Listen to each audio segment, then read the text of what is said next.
all I needed to do was just fix this one mistake, and my videos went from getting barely 200 views to never getting less than at least 1000. And the fix is actually easier than you think. I'm a pro video editor with over 1.5 million views to my name, and after this video we're gonna fix your broken channel. So before you can blow up, you need to figure out the distinction between your assets and your ego fuel. So what are assets and ego fuel? Your assets are things that give you an advantage, the things that make your content stand out in the sea of other YouTube videos. So think of this right now. What do you have or could get your hands on that could give you any kind of advantage in the YouTube game? You may have a lot of life experience that you can put into stories. Maybe you're really good at editing, or maybe you have a huge community of other YouTubers and video editors where you can help each other grow and give each other feedback. And there's also a free course in there. If you don't, it's actually completely free. There's the first link in the description, so go join us. Wink wink. But even more important than that is figuring out what are you doing that is just pure ego fuel. I guarantee that there is things you're putting into your channel right now that are not only a waste of your time and unnecessary, but may also turn some viewers off from your channel. And the only reason you're still doing this is because they actually feel pretty nice on your ego and they make you feel like a real YouTuber. So how do you figure these things out and cut them off? There's multiple techniques, but let me start with a quick story. Back in the day when all my videos were flopping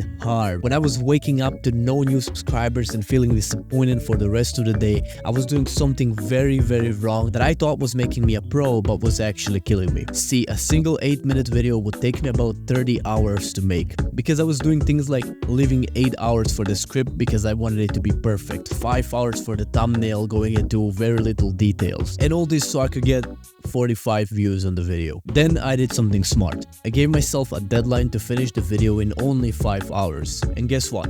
That video got 2.5k views overnight. It's called Parkinson's law. That's a bonus tip. My point is that you must get your ego that is telling you that you need all these unnecessary steps out of the way and actually take only the steps that your viewer wants to see. No matter if it's gonna make you feel less cool or less professional, do only the things that your viewer wants to see. So that nice clean graphic intro you made in After Effects or that flashy montage with effects that you're so proud of, cut it out. No one wants to see that besides you because it makes you feel special. Now, this may seem demotivating because you need to cut out your art and the things that you love so that the viewer may be happy. But guess what happens when the viewer is happy? You're gonna feel even better because you will see that high view count and that nice looking bank account. So this may also be the style of your videos, the length, the way you title them, the thumbnails, anything you do because of you and not the viewer, change it. YouTube is not about your ego. YouTube is about getting results, and you get results by making the viewer happy. Once I understood this, I started actually waking up with a bunch of new subscribers, thousands of views, and the feeling that I actually know what I'm doing. But I'm not perfect. I'm sure there's still some ego holding me back.